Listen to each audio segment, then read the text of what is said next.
함께 보실 하나님의 말씀은 창세기 47장 28절로 31절까지 말씀입니다. 창세기 47장 28절로 31절까지 말씀을 교독하도록 하겠습니다. 야곱이 애굽 땅에 17년을 거주하였으니 그의 나이가 147세라. 이스라엘이 죽을 날이 가까우니 그의 아들 요셉을 불러 그에게 이르되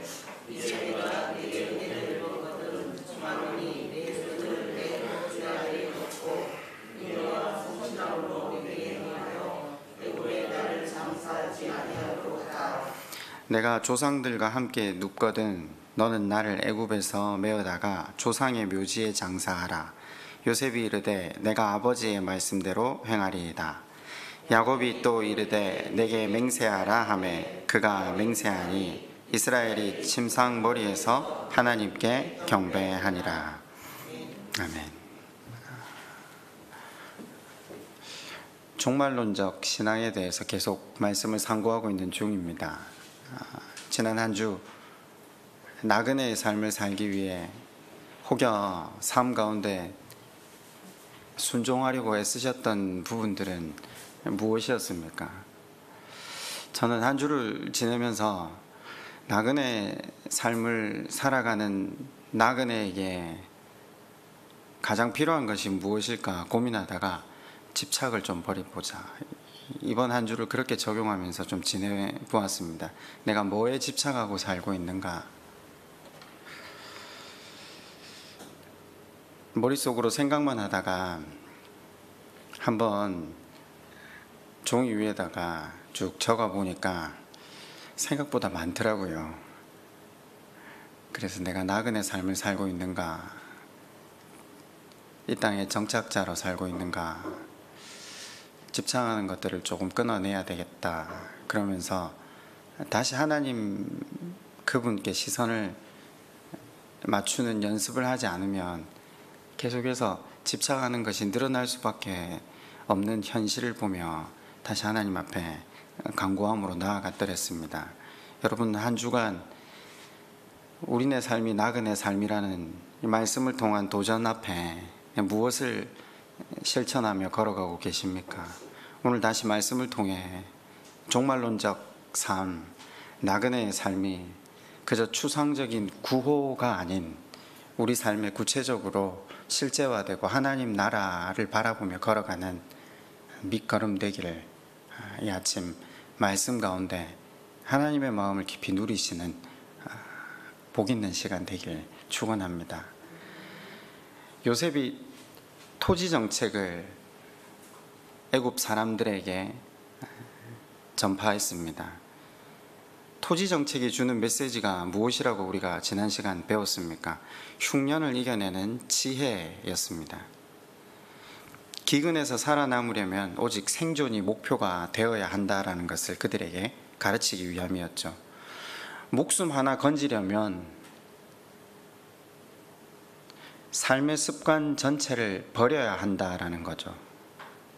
이집트 사람들은 삶의 습관을 버리지 않았었습니다. 삶의 습관만 버리지 않은 게 아니라 가축도 보존하고 재산도 보존하고 하고 싶은 거 다 하면서 살아남으려 했던 그들의 삶, 그래서 그들을 몽땅 한 성읍으로 옮기는 강력한 정책을 시행하면서까지 그들을 살려내는 요셉. 사람의 본질을 누구보다 잘 알았던 요셉. 지금 생활 그대로 유지하면서 생명도 얻으려 하는 이집트 사람들을 계몽하는 것을 우리는 살폈죠. 여러분, 47장에서 요셉의 토지 정책이 위치하고 있는 부분을 우리가 지난 시간 상고해 보았습니다. 야곱이 중근동의 가장 절대자인 파라오를 2번이나 축복합니다. 우리가 축복의 의미를 몰랐다면 모를까, 이제 이 축복의 의미를 배웠지 않습니까? 야곱의 축복의 의미는 하나님께서 이 땅에서 가장 가치로운 것, 그 하나님 나라를 자기 안에 이루셨듯이 당신에게도 그 하나님 나라를 이루어가길 축복한다였습니다. 하나님 나라를 이루어가길 축복했던 야곱의 축복이 서두에 나옴과 동시에 다음 부분에 토지 정책이 위치하고 있습니다. 성경은 이집트 역사에 관심이 있거나 이집트 역사에 유례없는 영향을 끼쳤던 요셉의 행적을 기록하고 있는 책이 아닙니다. 성경의 관심은 오직 하나님 나라라고 말씀을 드린 바가 있습니다. 그럼에도 불구하고 요셉의 토지 정책이 이토록 자세하게 기록되어 있는 이유가 무엇이라고요? 토지 정책을 통해 우리로 하여금 주고자 하는 메시지가 있다라는 것이죠. 우리도 동일하게 하나님 나라를 잘 이루어가고 있는지 이 토지 정책의 대상인 이집트 사람들의 삶을 돌아보며 우리의 삶도 돌아보라는 것이었죠. 이미와 아직 사이를 살고 있는 것이 우리입니다. 우리 삶의 현 주소를 정확하게 깨닫고 나그네로서 살아가고 있는지, 잠시 거류하는 거류민답게 하나님 나라가 우리 삶의 목표가 되어서 그 하나님 나라 이루기 위해 주님을 따르고 있는 삶을 살고 있는지, 말씀에 비추어 보면 너무나도 나태해져 있는 우리 자신을 볼 수 있습니다. 구원에 대해 너무 여유 있게 생각하는 우리의 마음도 얼핏 엿보입니다. 많은 사람들이 그런 모습이 있잖아요. 구원의 확신만 자기한테 있으면 이 세상에서 하고 싶은 거 다 하고 가지고 싶은 거 다 가지면서도 여유 있게 천국에 갈 수 있을 걸로 생각하죠. 물론 고민은 좀 하죠. 이렇게 살아서 될까? 돈 벌고 싶은 거 다 하고 취미생활 다 하고 예배가 중심이 삶이 아닌, 그렇죠, 결혼식도 가야 하고 친구 돌잔치도 가야 하고 집들이도 가야 되고 여행도 다 하고 싶은 거 다 해도 하나님은 나를 어쩌실 수 없다고, 한 번 이루어진 구원은 결코 포기되는 법이 없다는 그 신학 하나만 붙들고 살아가는 사람들도 많은 것 같습니다. 그런 사람들을 우리는 썬데이 크리스찬이라는 표현을 썼는데, 그러나 오늘 아침 우리가 말씀을 통해 상고해 보아야 할 것은 예수님께서 직접 우리에게 하나님 나라를 이루는 법을 설명하셨기 때문에 우리는 굉장히 넓은 스펙트럼을 가지고 성경을 보지 않고 주님께서 우리에게 말씀하신 대로 우리에게 주어진 이 하나님 나라를 이루어가기 위해 나그네로서 거류민으로서 제자도의 삶을 살아가야 하는 것 아니겠습니까? 분명한 것은 마태복음 13장 이하에 나오는 천국 비유, 그러니까 거기에 여러 가지로 나오고 있는 천국을 얻을 수 있는 유일한 방법들이 하나같이 설명하고 있었던 것은 여러분 기억하십니까? 깨어 있음이었죠. 열처녀 비유라든가 여러 가지 비유를 통해서 비유들이 한결같이 향하고 있는 것은 깨어 있음이었습니다. 깨어 있는다라는 것을 문자적으로 받아들인 우리 신앙의 선배들은 이전에 잠을 잘 때도 양복을 입고 잤다라는 표현을 쓰기도 했는데, 그 깨어 있음이 어떤 깨어 있음이라고 설명을 드린 바가 있습니까? 말씀 앞에 깨어 있음이었습니다. 말씀 앞에 깨어 있다는 것은 우리 자신이 어떤 존재인지를 아는 것이 됩니다. 죄인임을 깨닫고 죄인이기 때문에 일방적인 하나님의 은혜로 이 자리에 이르렀고, 또 하나님 주신 하나님 나라를 그 하나님의 일방적인 은혜로 이루어가는 자라는 것을 알고 살아가는 것이기도 합니다. 그래서 하나님 그분 앞에 꿇어 엎드려 그분만을 구하고 그분이 보내주신 예수 그리스도를 경배하며 나아가는 삶 살기를 이어가는 것이죠.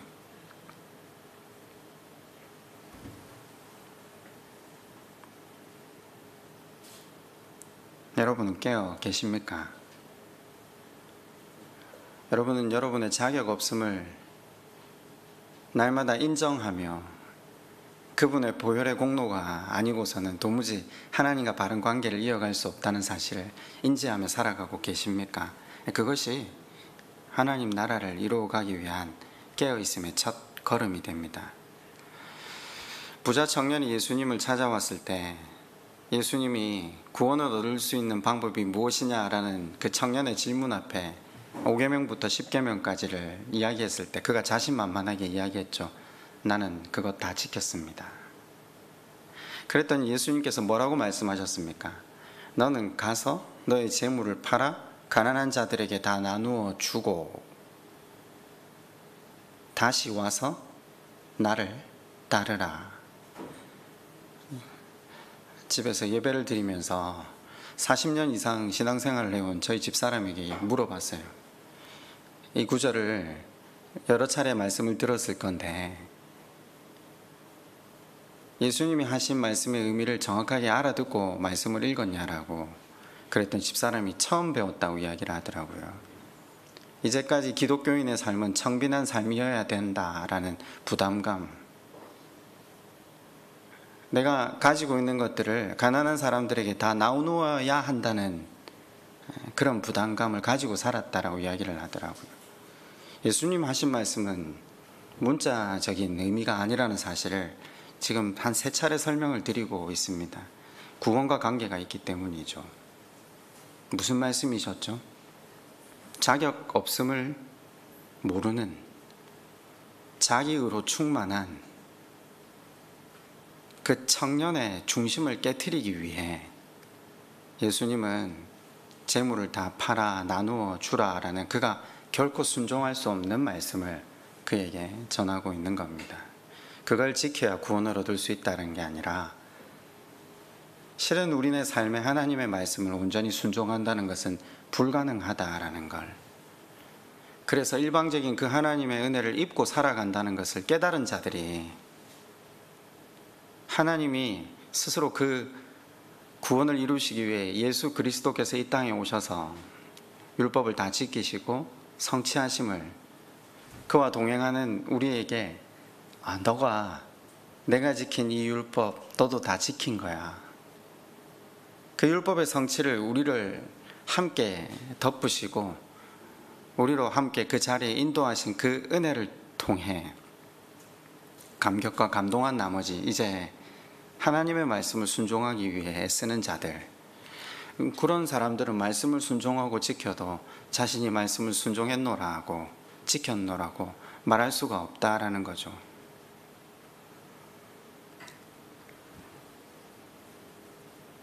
예수님께서 청년에게 하셨던 말씀의 가장 큰 핵심은 주님을 따라야 한다 였습니다. 주님을 따른다라는 것은 단지 교회만 나오는 것은 아닙니다. 세상 사람들이 살아가는 삶의 방식 그대로 살아서는 안 된다라는 것이죠. 하나님께서 내게 맡겨주신 건강, 물질, 모든 시간을 통해 하나님 나라를 이루어가며 또 내게 주신 사람들이 그 하나님 나라를 이루어갈 수 있도록 돕는 삶, 제자도의 삶을 사는 것이 하나님 그분의 우리를 향한 뜻이라는 것을 말씀을 통해 상고해 보았습니다. 여러분 어떠세요? 하나님 나라를 이루어가기 위해 나그네로서 청지기로서 하나님만을 의지하며 사는 삶이 제자의 삶이고 예수님을 따라가는 삶이라고 합니다.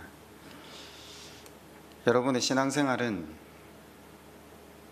어떻습니까?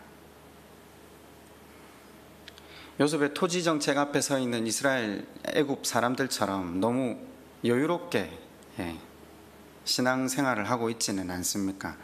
어느 것도 포기하려 들지 않으려 하고 있지는 않습니까? 나그네로서 거류민으로서 살아가는 삶의 스타일이 우리 안에 자리 잡아야 하지 않겠습니까? 제가 신대원을 다닐 때 신대원 3년을 기숙사 생활을 했거든요. 같이 사역하고 있는 이정용 목사님과도 방을 쓴 적이 있는데 6개월마다 한 번씩 제 방이 바뀌거든요. 그러면 이제 이사를 해야 되는데 제가 이사를 하면서 굉장히 큰 교훈을 얻은 적이 있어요. 한 주간의 대부분의 시간을 신대원에서 보내거든요. 월화수목 금요일까지. 그러니까 시간이 지나면 지날수록 짐이 계속해서 늘어나더라고요. 잠시 살아야 하는 곳임에도 불구하고 실은 돌아갈 것을 알고는 있지만 짐이 계속 늘어나다가 어느 날 이사를 하는데, 저희 집도 그랬지만 저희 옆집을 보면서 무슨 생각을 했냐면, 옆방 친구가 다른 방으로 이사를 하는데 제가 그런 농담을 했어요. 너희 집은 이사차를 불러야 되겠다고. 무슨 짐이 이렇게 많냐고. 마찬가지로 저도 이삿짐을 몇 번에 걸쳐서 이동시키다 보니까 이건 아니구나. 짐을 가방 하나로 줄이자. 나그네의 삶은 돌아가야 할 때가 있으니까 정착하고 사는 삶이 아니라 가볍게 사는 삶이어야 한다는 거죠. 제가 그때 깨달은 진리인데, 우리가 돌아갈 곳이 있는 사람들 아닙니까? 우리는 이 땅에 정착하고 살아갈 사람들이 아니거든요. 실은 뭐가 많아지면요, 짐이 됩니다. 그죠?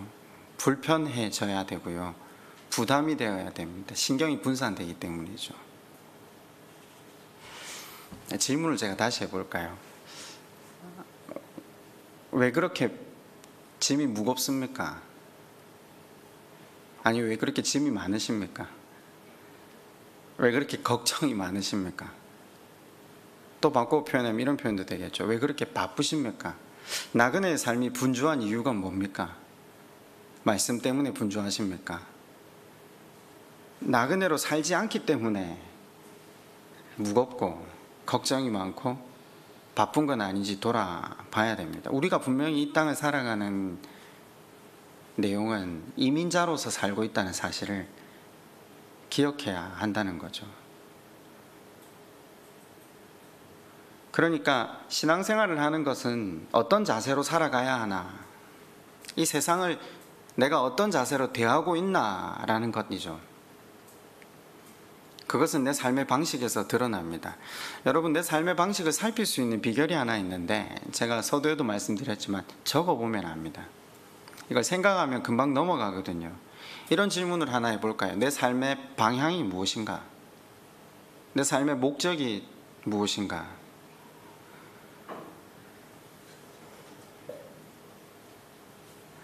누군가 물어봐서 대답을 하면요, 포장하듯 쉽게 대답할 수 있지만 꼼꼼하게 적어보면 내 삶의 방향과 목적이 어디로 향하는지 알 수 있습니다. 내 시간, 물질이 어디에 들어가는지를 한번 적어보면 됩니다. 그럼 내가 무엇에 집착하고 사는지도 정확하게 보입니다. 또 하나 적어보면 좋을 것이 이런 겁니다. 뭐가 내 마음을 가장 쓰리게 하고 아프게 하는가? 돈? 자존심? 여러분, 부자 청년은 멀리 있는 게 아닙니다. 자기 중심으로 사는 모습이 부자 청년의 모습 아니었습니까? 관심과 초점을 어디에 두느냐에 따라서 집착하는 것이 달라집니다. 우리의 관심과 초점은 어디에 두어져야 합니까? 하나님 나라입니다.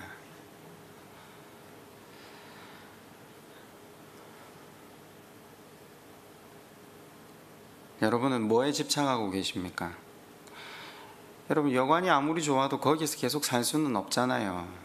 나그네의 삶에 관점을 가져야 되잖아요.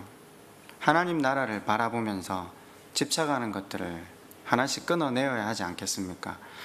물론 이렇게 말씀하시는 분도 계실 테죠. 끊어내면 불안해서 못 삽니다. 그런데 사실 그게 있어도 불안한 건 마찬가지 아닙니까? 나그네의 삶은 잠시 거쳐가는 삶입니다. 잠시 거쳐가는 이 삶에 온전히 안정을 누리고 산다는 것은 불가능하다는 것을 기억해야 합니다.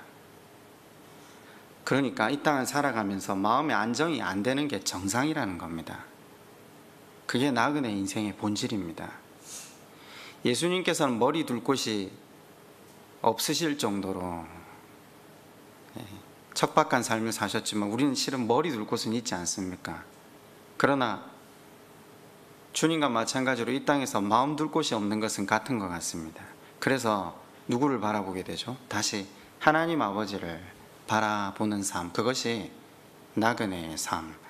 우리가 진정으로 안식을 누릴 수 있는 곳은 하나님 나라입니다. 그런데 기억하셔야 될 건 죽어서만 가는 곳이 하나님 나라가 아니라 이 땅 가운데 지금 그분의 말씀 안에 그분과 동행하며 걸어갈 때 우리가 이 땅 속에서도 하나님 나라를 누리게 하시겠다라고 하나님 약속하셨지 않습니까? 말씀 안에서 하나님 바라보며 걸어가심으로 참 쉼과 참 만족 얻으시는 신앙의 여정 되시길 바랍니다.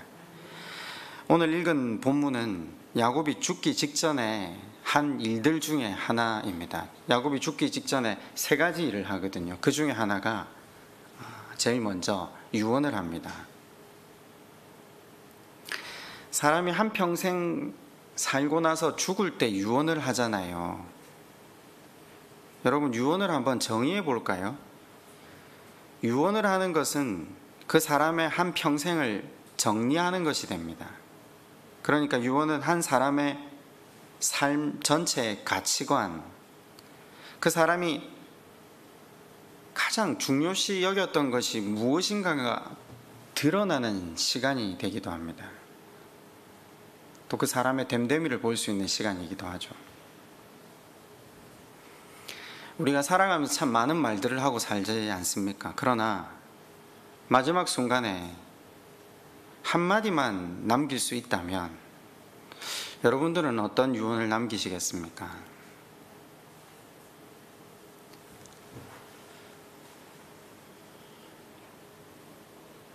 일전에 중고등부 학생들과 수련회를 간 적이 있었는데 그 수련회에서 그런 내용을 한번 아이들에게 적어보게 한 적이 있습니다.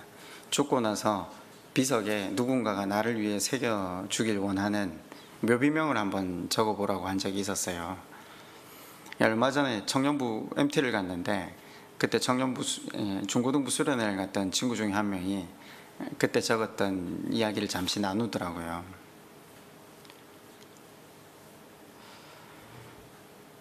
한번 기록해 두거나 한번 정리해 두면 그것이 우리 삶의 좌표가 되기도 합니다. 여러분은 어떤 말을 남기시겠습니까? 마지막에 하는 그 말 한마디야말로 굉장히 중요한 말 아닙니까? 내가 평소에 무엇을 생각하고 추구하며 살았는지 유언에 그대로 드러납니다. 내가 하게 될 마지막 한마디가 무엇이어야 하나?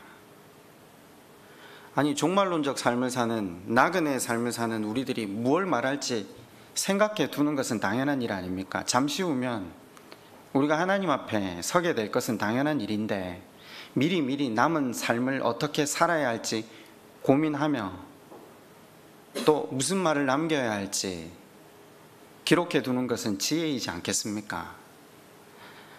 물론 세상 사람들은 유언하면 재산을 어떻게 분배할까에 초점을 가지지만 우린 참 감사한 게 남겨줄 것을 많이 갖고 있지 않기 때문에 그 남겨줄 것에 초점을 맞추기보다 하나님 나라에 초점을 맞출 수 있지 않습니까? 성경은 그 잠언서를 통해 이렇게 말합니다.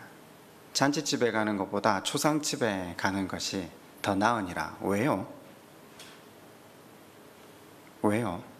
자녀를 잔치집에 데려가는 것보다 초상집에 데려가는 것이 지혜자의 일이라 이렇게 표현하거든요. 왜요? 뭐 때문이죠? 나로 또 자녀들로 하여금 우리가 죽을 수밖에 없는 존재라는 것을 기억하게 한다라는 것이죠. 죽을 수밖에 없는 존재이기 때문에 남은 삶이 어떻게 쓰여져야 할지를 고민하게 하고 또 마지막 그날 남겨야 할 말이 무엇인지를 미리 기록해 두는 것이 성경은 지혜라고 우리에게 가르칩니다. 저는 그런 생각이 들었어요. 얼마나 바쁘게 사는 삶입니까? 세상이 얼마나 바쁘게 돌아가고 있습니까? 죽을래야 죽을 틈도 없이 사는 것이 우리네 인생의 본질 아닙니까? 얼마 전에 제가 시 한 편을 읽었는데, 우리나라 사람이 아닌 다른 나라 사람의 눈으로 본 우리나라 사회상을 잘 표현한 시더라고요. 한국의 노동자로 지내고 있는 네팔 사람들의 시집이었는데, 그 중에 한 편을 제가 한번 읽어드릴게요. 생일을 맞아 휴가를 청하는 나에게 내 굶주림의 신인 사장님이 말씀한다. 이번에는 일이 많다. 내년에 생일을 잘 보내도록 해라. 시간이 지나 다시 사장님께 부탁한다. 사랑하는 사람과 결혼하고 싶어요. 저에게 휴가를 좀 주세요. 사장님이 말한다. 이번에는 일이 많다. 다른 길일에 결혼하도록 해라. 하루는 삶에 너무나도 지쳐서 내가 말합니다. 사장님, 당신은 내 굶주림과 결핍을 해결해 주셨어요. 당신에게 감사드려요. 이제는 나를 죽게 해주세요. 사장님이 말씀하셨어요. 알았어. 오늘은 일이 너무 많으니 그 일을 모두 끝내도록 해라. 그리고 내일 죽으렴.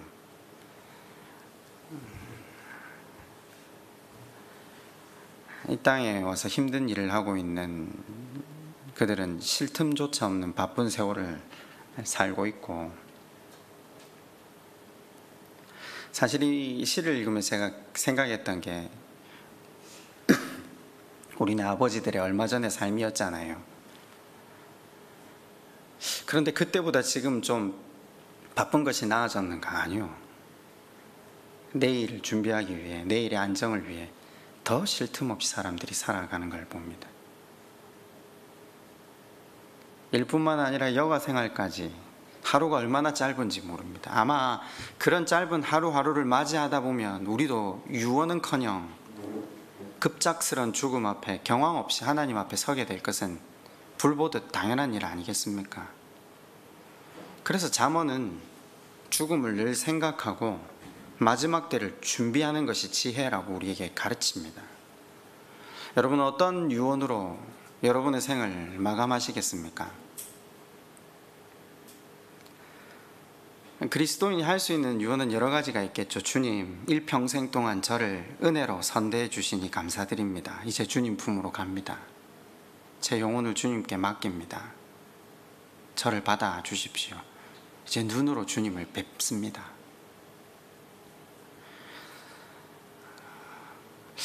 이런 추상적인 유언도 있겠지만 구체적인 유언을 어떻게 해야 될까 한번 적어보았습니다. 일단 저는 지금 이 시점에서 제 자녀들이 어리니까 제 자녀들과 제 배우자에게 유언을 한다면 어떤 유언을 해야 될까 한참 고민하다가 제가 굉장히 간명하게 유언을 하나 기록해 보았습니다. 수요일과 주일은 빠지지 말고 교회를 가라. 지금 우리 아이들에게 해줄 수 있는 유언이, 그 유언의 수준이 그들이 일평생을 살아가면서 우리 아버지가 내한테 왜 이런 유언을 했는가를 깨닫게 되길 바라며 그들의 수준에서 유언을 해야 되지 않겠습니까? 여러분, 우리가 삶의 마지막 순간에 변함없이 하나님의 은혜를 기억하며 감사함으로 우리 삶을 마감할 수 있다면 얼마나 좋겠습니까? 부디 이 자리에 모이셔서 함께 예배드리고 계신 교우 여러분, 또 집에서 온라인으로 예배하고 계신 시냇가 교우 여러분,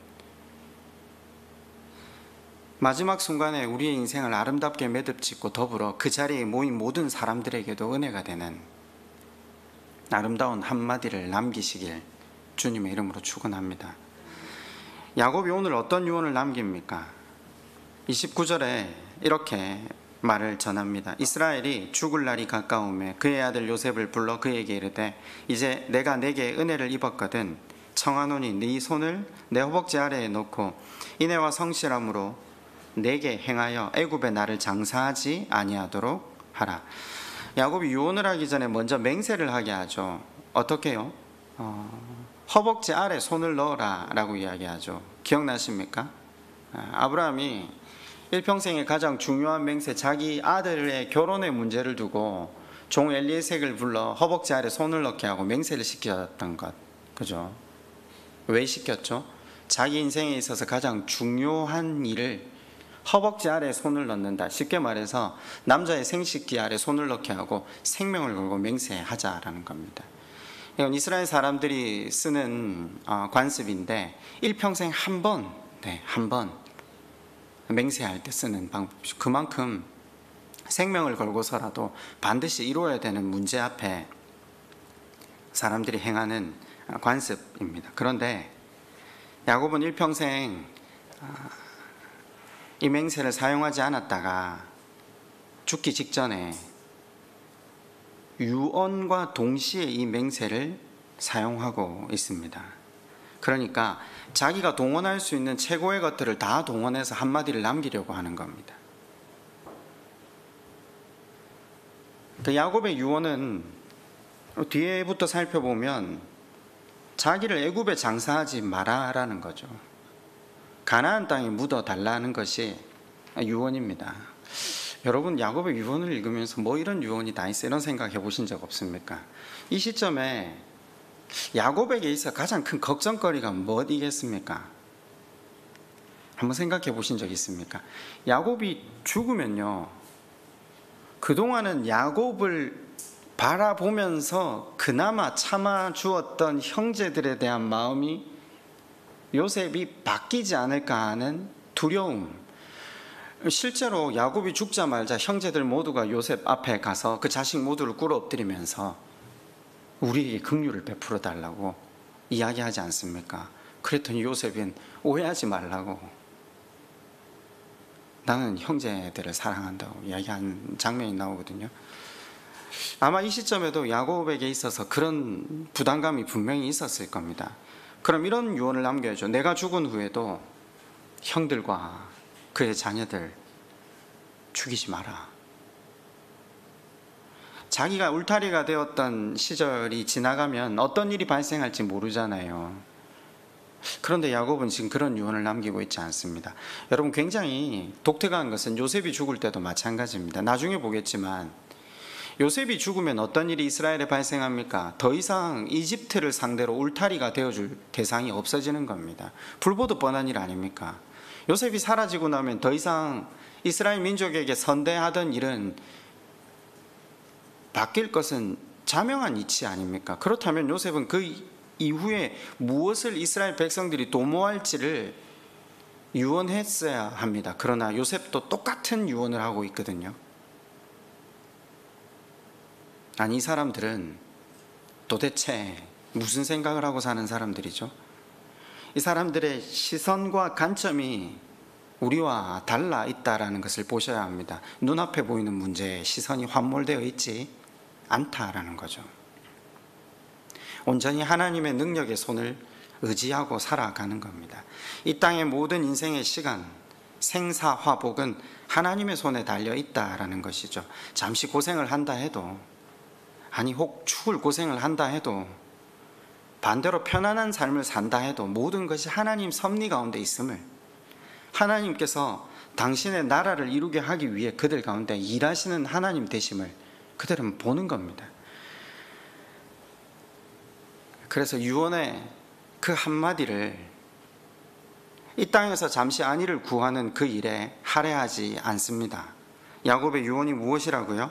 나를 애굽에 장사하지 마라. 지금은 애굽에 장사해야 되잖아요. 여러분, 이 이후로 야곱의 뼈가 다시 묘에서 파내어져서 가나안 땅으로 옮겨가기까지 시간이 얼마나 걸리죠? 400년이 걸립니다. 그럼 지금은 장사될 거잖아요. 저는 그런 생각이 한번 들었습니다.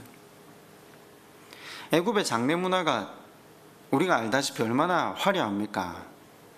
애굽의 왕들이 죽거나 귀족들이 죽으면 피라미드를 지어주거든요. 적어도 지금 애굽의 2인자가 요셉이잖아요. 그러면 그 부친이 죽었다. 얼마나 화려한 장례식이 치러지겠습니까? 야곱은 실은 평생 그런 성공, 그런 지위를 비전으로 삼고 살았던 사람 아닙니까? 복 자체를 쫓았던 대표적인 인물로 야곱이 그려져 있잖아요. 복 하나 얻기 위해서 수단과 방법을 가리지 않았던 인생이 야곱이거든요. 그런데 그 야곱이 하나님의 열심으로 인해 이제 무엇이 인생에게 가장 가치로운지를 깨닫게 된 순간입니다. 세상에도 얻을 수 있는 그 어떤 성공보다 영적 복이 더 소중하다는 것을 깨달은 거죠. 그래서 하나님의 약속을 바라보게 하려는 겁니다.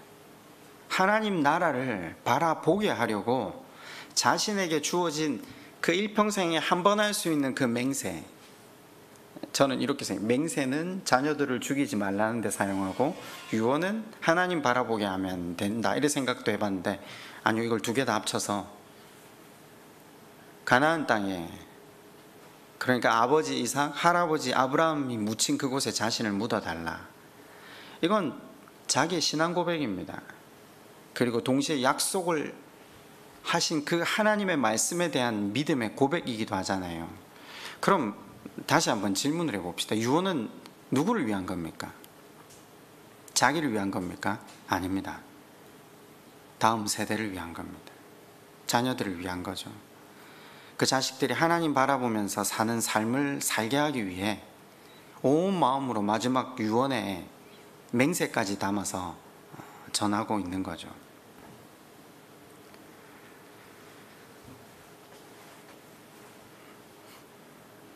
이스라엘 백성들은 애굽에 400년을 머뭅니다. 그 긴 세월 동안 흥망성쇠를 다 누립니다.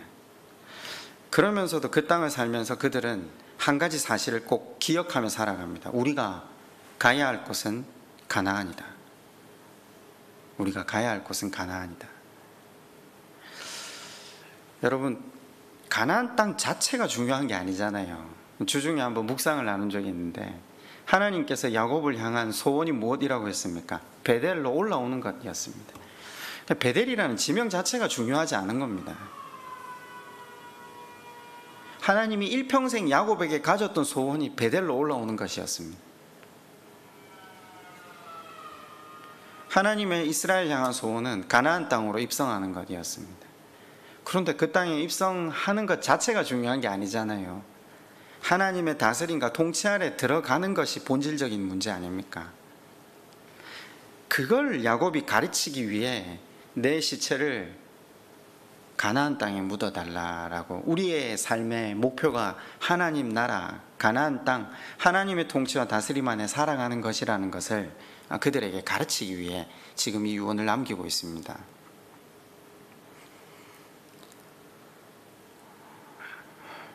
어디에 묻혀지는 게 뭐가 상관이 있겠습니까? 그죠? 그러나 그 유언이 상징하는 바가 두고두고 후손들에게 남아서 그들의 삶의 방향이 어디를 향해야 할지 알기 때문에 야곱이 지금 이 유언을 남기고 있는 거죠. 언젠가 그럴 테죠. 하나님을 잘 알지 못하는 이스라엘의 많은 후예들이 태어나서 그 아버지에게 출애굽을 하는 날 물었겠죠. 아빠, 우리가 왜 이 풍요로운 애굽을 떠나야 돼요? 뭐 때문에 예수를 믿어야 돼요? 뭐 때문에 교회를 다녀야 돼요? 거기 가는 거 힘들지 않아요? 그런데 지금 야곱은 그 후일에 그 자손들을 위해 지금 이 유언을 남기는 겁니다. 힘들어도 가야 한다. 인생의 궁극적인 소망은 애굽이 주는 편안함과 성공이 소망이 아니란다. 하나님 나라가 우리에게 유일한 가치고 생명이란다. 야곱이 지금 그 일을 위해 이 유언을 남기고 있습니다. 여러분 한번 적어 보시겠습니까?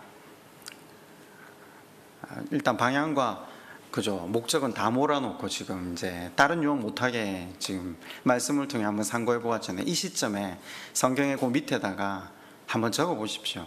네. 우리 자녀들에게 어떤 삶의 방향타로서 내 유언이 쓰여져야 할지 고민하며, 여러분, 그리고 유언은 죽기 직전에 자녀들 모아놓고 할 수 있으면 그것보다 더 큰 은혜가 없겠지만, 언제나 인생에게 죽음은 그렇듯이 우리가 전혀 예상하지 못한 날, 우리의 시간과 전혀 다른 그때 급작스럽게 찾아올 것입니다. 그 전에 남겨진 우리의 시간을 말씀 안에서 잘 지내고, 또 우리의 삶을 잘 마무리해서 우리 자녀들에게 남겨줄 말을 미리 적어두는 것은 지혜라고 성경이 가르칩니다. 아무쪼록 이 땅의 편안함과 성공이 우리 삶의 목표가 아닌 하나님 나라가 우리 삶의 목표가 되고, 내 인생뿐만 아니라 우리에게 맡겨주신 우리의 자녀들의 삶의 목표도 하나님 나라를 이루어가는 것이 목표가 될 수 있도록 매일 우리의 삶을 말씀 안에 바르게 매듭짓는 저와 여러분 되시기를 주님의 이름으로 축원합니다. 우리 한번 기도할까요?